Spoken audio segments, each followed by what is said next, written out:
पहला, अहित, असत्य, व्यर्थ, कटु, निंदायुत, उद्वेग वचन का त्याग, लीला भगवन नाम गुणों का गान करे नित सह अनुराग।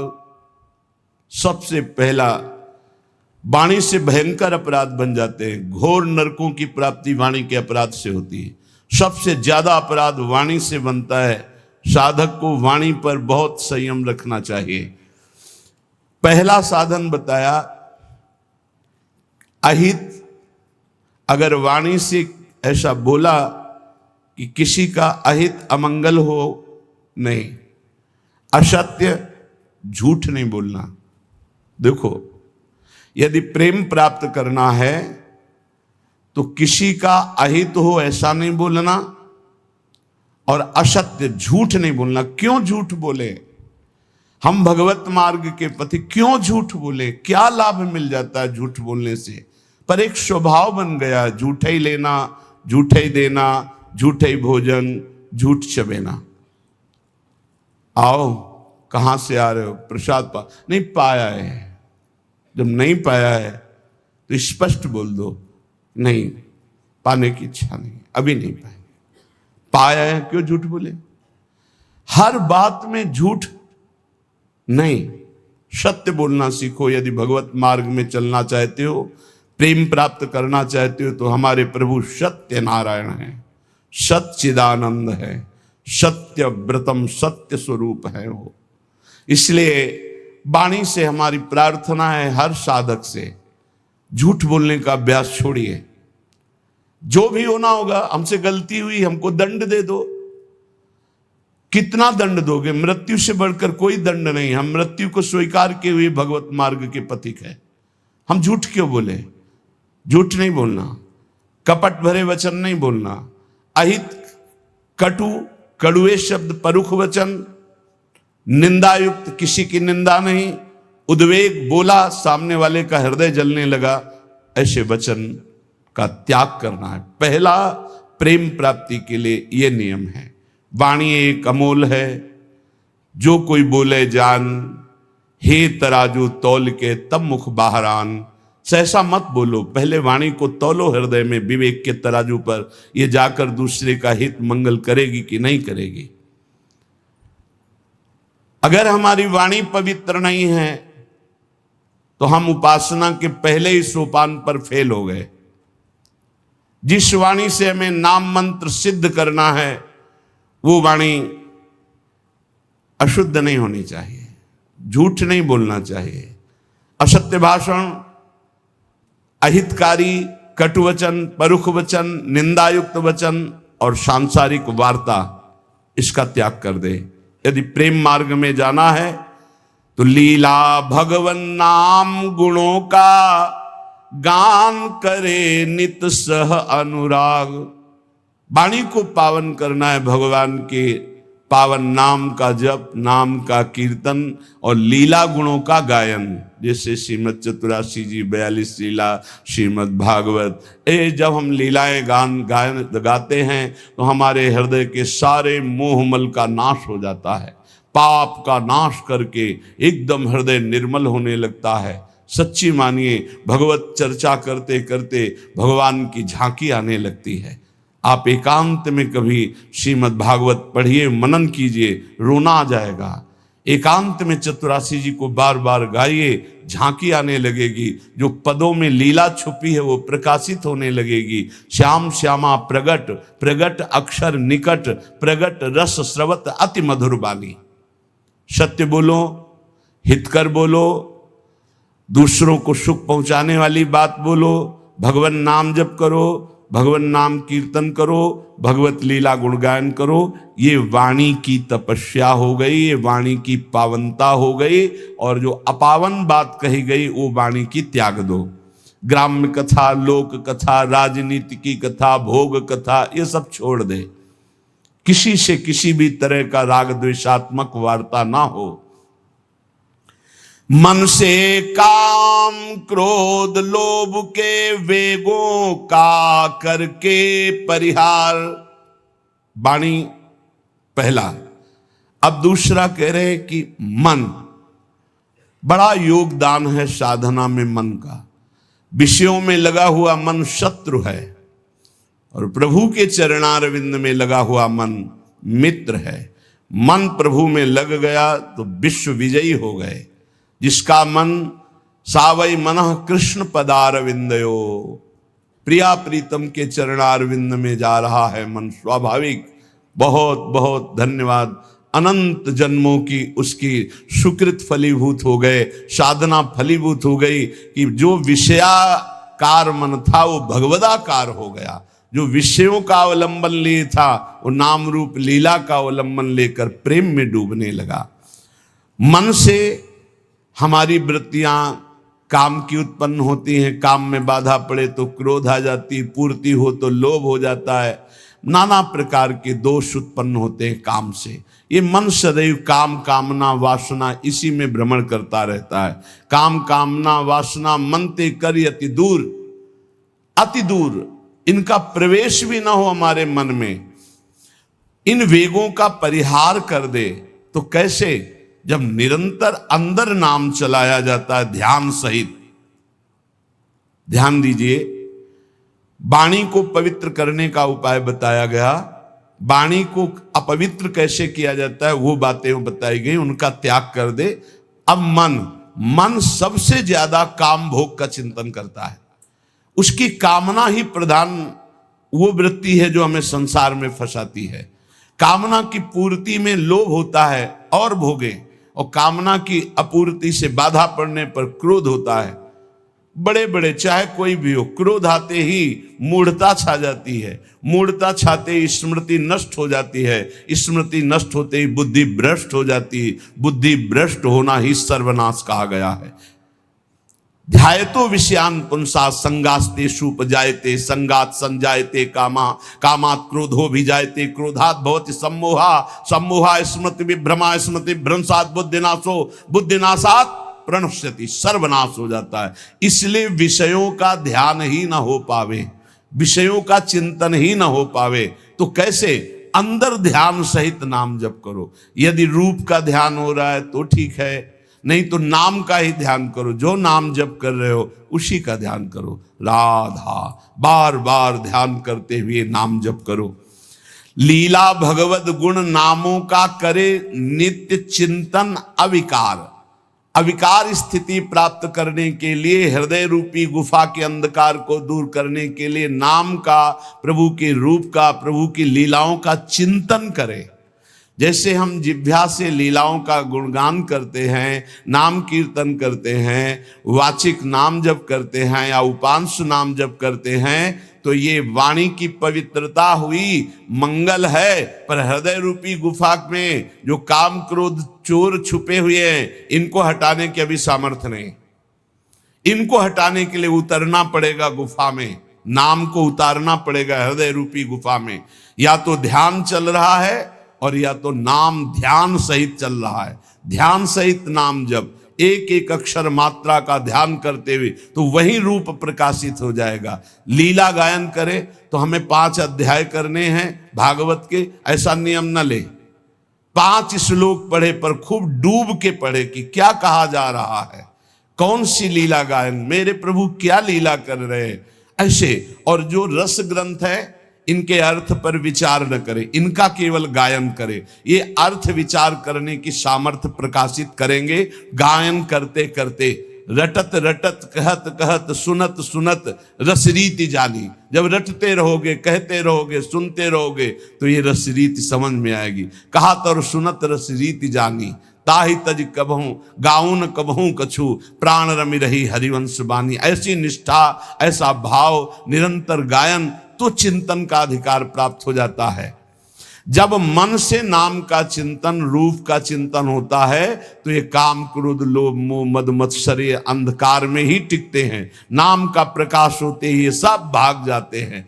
परम प्रकाश रात दिन बना रहता है नाम का। ऐसा सुंदर सुख है नाम का। वो कैसे वाणी में सामर्थ्य नहीं कि वर्णन किया जा सके। जैसे कई दिनों के प्यासे आदमी को शीतल जल मिले तो कैसे गटकता चला जाता है, ऐसे अनंत जन्मों से जिस सुख की खोज हम अनंत ब्रह्मांडों के भोगों में करते हुए मरते रहे, आज तक नहीं मिला। जब नाम में वो सुख मिला तो गटकत, निरंतर गटकत। जैसे हम रूप के प्यासे नेत्र भटकते रहे और जब प्यारे जू को देखा तो नेत्रों से रूप का पान हो रहा है। जैसी हरिवंश निकट दासीजन लोचन चसक रसासो गटकत, गटकत नेत्रों से रूप का पान कर रहे हैं, वाणी से लीला गुणगान नाम का पान कर रहे हैं, श्रवणेन्द्रिय से प्रभु के यश का श्रवण करके पान कर रहे हैं, वो उन्मत्त हो जाते हैं। रसासो गटकत, ये रस आसो है, ये आसो उन्मत्त कर देता है। तो मन निष्काम हो गया। नाम और ध्यान ये पद्धति है। देखो छाणिदय माननी मान मन धरिबो वाले पद में आओ तो देखो कैसे प्रभु पद्धति बता रहे। जपत हरि विवश तव नाम प्रतिपद विमल और मनसि तव ध्यान ते निमिष नहीं टरिबो। एक साथ दोनों बात, जप हो रहा है वाणी से तो मन से एक निमिष के लिए भी ध्यान में नहीं छूट रहा, ध्यान नहीं छूट रहा। हित सजनी जो कह रहे हैं प्यारी जो से, पहली बात तो प्रणत हैं आपके लाडली जो, आपको मान धारण नहीं करना है। प्रणत सुंदर सुघर प्राण वल्लभ नवल बचन आधीन सोईतो कत करिबो। और स्थिति जपत हरि विवश तव नाम प्रतिपद विमल मनसि तव ध्यान ते निमिष नहीं टरिबो। और इधर हनुमान जी महाराज श्री जानकी जी की स्थिति वर्णन कर रहे हैं। अशोक वाटिका में बैठे, नाम पाहरू दिवस निशि ध्यान तुम्हार कपाट, लोचन निज पद जंत्रित जाहि प्राण के ही बाट। आप कैसे समझोगे जानकी जी की स्थिति को प्रभु? आपका नाम रात दिन पहरा दे रहा है, नहीं तो कब प्राण निकल गए होते। और आपका ध्यान कपाट की तरह दरवाजा बंद किए हुए, हृदय में राम रूप का ध्यान है, जिह्वा पे नाम आठों पहर चल रहा है, इसीलिए जानकी जी को प्राण नहीं गए, नहीं तो कब छूट गए होते। नाम पहारू दिवस निज ध्यान तुम्हार कपाट, लोचन निज पद जंतित जाहि प्राण के बाद। और यहाँ सजनी जू लाल जू के लिए करे, जपत हरि विवश तव नाम प्रतिपद विमल मनसि तव ध्यान ते निमिष नहीं टरिबो। प्यारी जो बचन आधीन सो हितो कत करिबो। जो आपकी केवल आज्ञा हो उसका पालन करने पे तत्पर है, उनके साथ आपको मान उचित नहीं। जब तक नाम हृदय में ध्यान नहीं किया जाता, रूप का ध्यान नहीं होता, तो बाहरी नाम जपते हुए भी हृदय में विकार आते रहते हैं, विकारों का खेल होता रहता है, इसीलिए प्रेम का प्रकाश नहीं होता। तो प्रेम प्रकाशित करने के लिए वाणी पावन और मन पावन। अब प्राण पवित्र करो। प्राण कैसे? प्राण आहार से अशुद्ध और शुद्ध हो जाते हैं। तो आहार, हिंसा में अशुद्ध भोजन का, भगवत मार्ग में चलने वाले को तमोगुणी आहार का त्याग कर देना चाहिए। ये सब अभक्ष्य पदार्थ तो दूर ही हैं। प्याज लहसुन में कोई हिंसात्मक दोष नहीं, पर घोर तमोगुण प्रकट करता है, इसलिए इसका त्याग किया गया है। जहां आलू प्रकट होती है, जहां कंद शकर कंद प्रकट होती है, जैसे जैसे मूली गाजर प्रकट होती, ठीक वैसी उसी खेती में उसी जगह में ये प्याज लहसुन प्रकट होता है।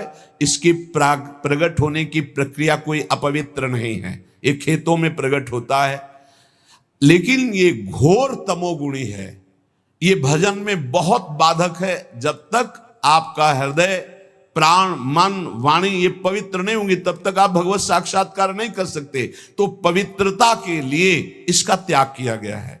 प्याज लहसुन का भगवत प्राप्ति की पवित्रता के लिए त्याग किया गया है। ये कोई हिंसात्मक दोष वाला नहीं है, पर ये तमोगुणी है तो तमोगुणी का त्याग करके सतोगुण का सेवन करते हुए वो गुणातीत अवस्था में पहुंचना, इसलिए इसका त्याग अत्यंत अनिवार्य है। और कहीं भी किसी भी ठाकुर जी को कभी भी कोई भी भोग नहीं लगाता प्याज लहसुन का। अगर लगाता है तो ये अपराध है। आज तक कहीं कोई प्रमाण नहीं है कि कहीं सात्विक पुरुषों ने इसको पाया हो या ठाकुर जी को भोग लगाया गया हो। इसलिए इस तमोगुण प्रदान करने वाले प्याज लहसुन का भी त्याग कर दे। और कह रहे हैं करे चटोरेपन का त्याग। प्राण को शुद्ध करने के लिए ये बाजारू चीजें खाने की जो चटोरापन बन गया है, वो प्रेम प्राप्ति की ठीक वृत्ति नहीं है कि आप बाहरी चीजें, आपको अगर भोग ही लगाना है तो आप अपने घर में जो रूखा सूखा बनाइए, भाव से भोग। ये केवल ये 2 अंगुल जबान की बात है, गले के यहाँ से गया ना वो खट्टा मीठा सब बेकार हो गया, वो मल बन जाएगा। इसी की केवल इसको स्वाद दो हरि नाम का, राधा नाम का। ये चटोरेपन का त्याग करो। ये ज्यादा चटोरापन रजोगुण तमोगुण प्रकट करके भोग वासनाओं में भ्रमित करता है। ये ऐसा नहीं, बहुत सावधानी। सात्विक केवल पेट भरना है उतना, जितने से हमारे प्राणों का पोषण हो जाए तो हमारे प्राण पवित्र हो जाते हैं। पानी और अन्न ये सब प्राणों का पोषण करने वाले हैं। वायु प्राण पोषण, अन्न प्राण पोषण, जल प्राण पोषण। तो हमारा वातावरण, हमारा जल, हमारा अन्न बहुत बड़ा प्रभाव करता है भजन में। तो कह रहे हिंसा में तो कोई सतमार्ग में चलने वाला ऐसा आहार पाएगा ही नहीं, जैसे मांस है, मछली है, अंडा है, ये कदापि नहीं। फिर अशुद्ध भोजन, तमोगुणी भोजन, प्याज लहसुन आदि पड़े हुए, या एक बार जिस रसोई में मांस बन गया उसमें खीर पूड़ी बना के आपको दी जा रही कि ये बड़ा सात्विक भोजन, हम नहीं पा सकते उस रसोई का, क्योंकि रसोई ही अशुद्ध हो गई। जहां एक बार मांस रांधा गया, वो पात्र, वो रसोई अब हमारे योग्य नहीं रही।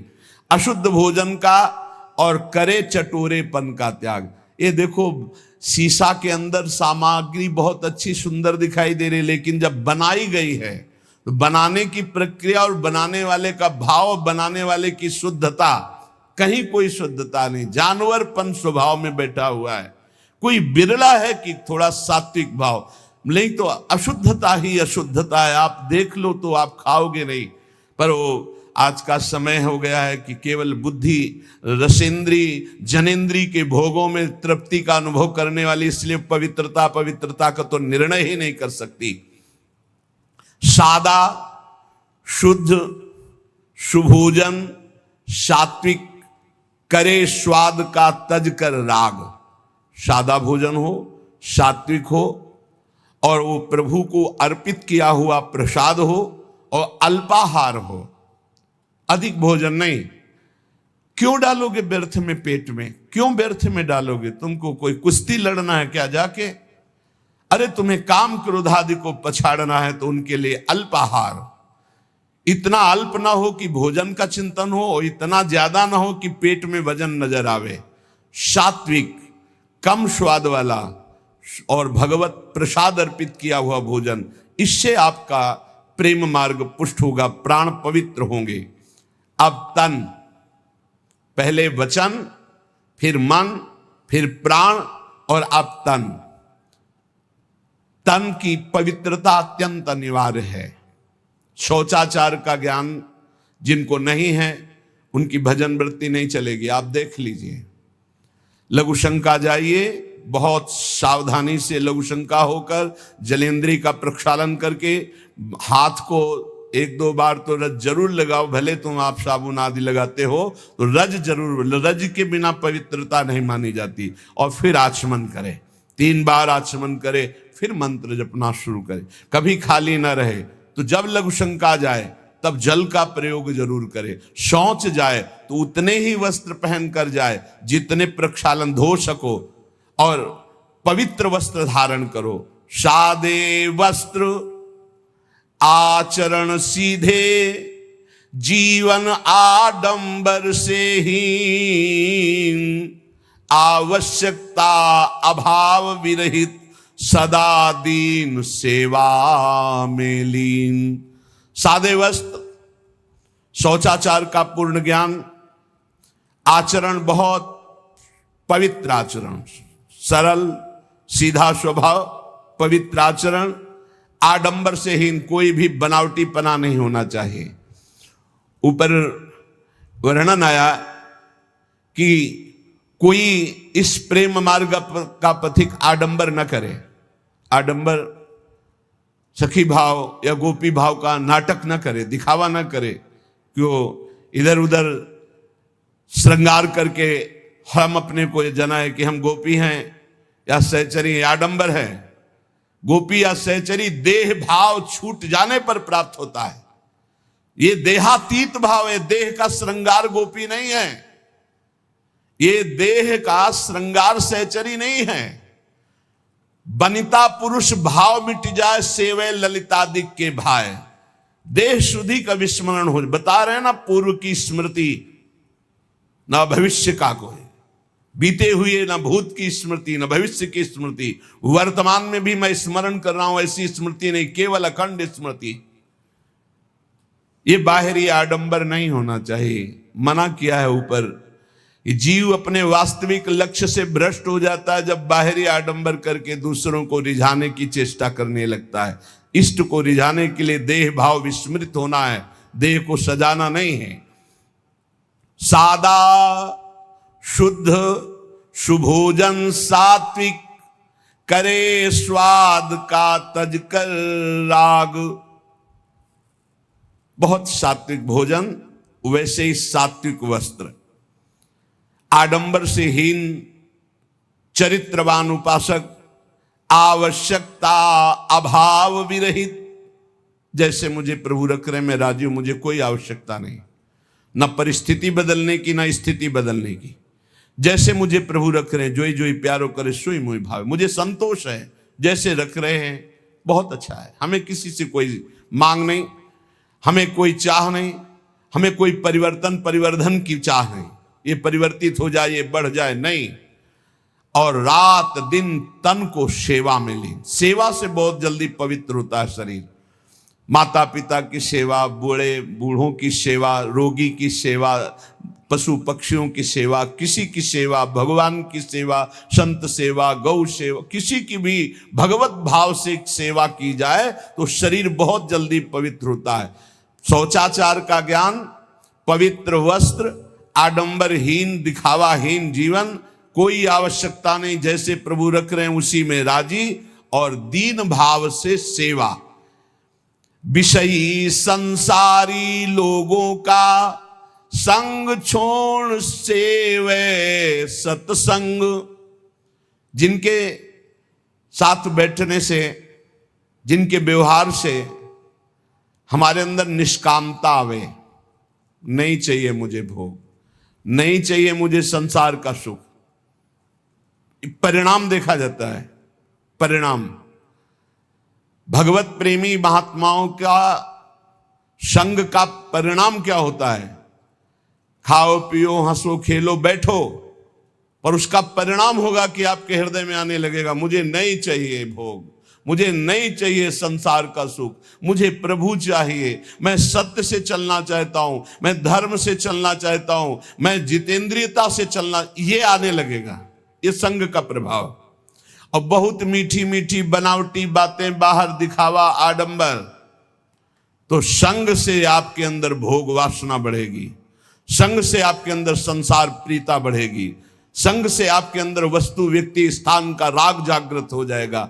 इसलिए कह रहे हैं, विषयी संसारी लोगों का संग छोड़ सेवे सत्संग। व्यर्थ अनर्थ कार्य सब इंद्री मन के तज कर रहे असंग। साधु संग करे, विषयी कुसंग का त्याग कर दे, और व्यर्थ कार्य कभी न करे। कबहू काल वृथा नहीं जाई, एक क्षण भी व्यर्थ नहीं जाना चाहिए। नाम जब चल रहा है, गुण कीर्तन चल रहा है, सेवा चल रही है, साधु संग, भक्त चरित्र, भक्त नाम, अन्यथा हमारा समय व्यर्थ माना जाएगा। हम सेवा करें, किसी की भी सेवा का अवसर मिले, जगत में सबके हृदय में भगवान है, पर हमारा भगवत भाव हो और नाम जब चल रहा हो। व्यर्थ कार्य नहीं होने चाहिए। और अनर्थ, ये जितने पापाचरण हैं ये सब अनर्थ तुम्हारा नाश कर देंगे, तुम्हारी शांति का, तुम्हारे सुख का, तुम्हारे शरीर का, तुम्हारे विचारों का नाश कर देंगे। अनर्थकारी चेष्टाएं कभी ना करें। ये इंद्रियां शब्द स्पर्श रूप रस गंध के लिए भागती रहती, इनको रोको। इनको नाम बल से रोका जा सकता है। कल जैसे चर्चा कर रहे थे, ज्ञान सबको है लेकिन अपने ज्ञान का प्रयोग करने की सामर्थ्य नहीं है। सामर्थ्य आती है नाम जप से। जितना नाम जप करोगे उतना ही सामर्थ्य आपके अंदर आएगी। जो चाहोगे प्राप्त हो जाएगा। हमारे हर प्रश्न का उत्तर नाम जप है। कुछ लोग कहते भी हैं कि इनको तो हर प्रश्न का जब उत्तर देंगे कहेंगे नाम जप करो। इसलिए कहते हैं कि चाहे जितनी बढ़िया बाजार हो, घूम आओ पूरी बाजार में, अगर कोई चीज लेनी है तो आपके पास रुपया चाहिए। रुपया, बाजार में घूम आओ, रुपया चाहिए। रुपया है तो उसके अनुसार सामान ले लोगे। ऐसे ही ये साफ शास्त्र हैं, सिद्धियां, ये वो जो चाहिए। अब जब चाहिए तो तुम्हारे पास धन होना चाहिए। वहां ये रुपया धन काम नहीं करता, वहां नाम धन काम करता। कबीरा सब जग निर्धना, धनवंता नहीं कोई, धनवंता सोई जानिए, जाके राम नाम धन होए। राधा राधा, कृष्ण कृष्ण, हरि हरि, जितना जपा, जो चाहिए खरीद लो। अगर कुछ और नहीं खरीदोगे तो हरि को खरीद लोगे। सुमिर पवन सुत पावन नामू, अपने बस करी राखे रामू। इसीलिए सब प्रश्नों का समाधान बताते बताते अंत में यही कि नाम जप करो, क्योंकि नाम जप के द्वारा अमंगलों का नाश होगा, सुख की प्राप्ति होगी, ज्ञान का प्रकाश होगा, अविद्या का नाश होगा, महामंगल हो जाएगा। तो व्यर्थ अनर्थ कार्य सब इंद्रिय मन के तज कर रहे असंग। ये असंगता के लिए नाम जप जरूरी है। बिना नाम बल के आप असंग नहीं रह सकते। जो मन चाहेगा करवा लेगा, जो इंद्रियां चाहेंगी करवा लेंगी। और भजन उत्साह सदा, जैसे एक गरीब आदमी को रुपया कमाने का उत्साह होता है कि अगर हम 2 घंटे और कर लेंगे तो इतना रुपया हमको मिल जाएगा, ऐसे भजनोत्साह होना चाहिए। उपासक के अंदर जब भजन का उत्साह जगता है तो रात्रि में नींद नहीं आती। थोड़ी देर एक मूर्छा से आई, उठ के बैठे, कितना, अभी तो 11 बजे, नहीं घड़ी बंद हो गई होगी, हम तो आराम से सो चुके हैं, और बैठ के भजन चल रहा। सब सो रहे हैं, वो जग कर भजन 2 घंटे में आए, पूरा 24 घंटे का विश्राम हो गया। नाम जप कर, नाम से विश्राम की प्राप्ति हो रही। भजनोत्साह सदा। देखो अपने अंदर कहां भजन के लिए इतनी प्रियता है। रात्रि में जो भजन होता है बहुत जोर का आनंद मिलता है, एकदम शांत वातावरण, और एक खुमारी चढ़ी रहती है, उसी में चल रहा है मंत्र। बाह्य चेतना शून्य, अंदर से मंत्र चल रहा है, केवल सुनते रहो, चाहे लेटे हो चाहे बैठे हो। पर यह स्थिति बहुत अभ्यास के अंतर्गत होगी, नहीं तो बैठे बैठे भी सो जाओगे, लेटने में तो फिर क्या है। आप देखो शवासन में लेट करके कितनी जल्दी समाधि में चले जाते हो, नींद में पहुंच जाओगे। नाम का अभ्यास ऐसा, नाम की खुमारी की, चाहे लेटे चाहे बैठे, बस वो चल रहा है। भजनोत्साह सदा। और भगवत अस्तित्व कृपा में दृढ़ विश्वास। प्रभु की हमारे ऊपर बहुत बड़ी कृपा है। नाम जब चल रहा है इसलिए प्रभु हमारे साथ हैं, भले हमें दिखाई न दे रहे हो। नाम बाणी जहां श्याम श्यामा तहां, नाम बाणी सुनत श्याम श्यामा सुबस। बस नाम है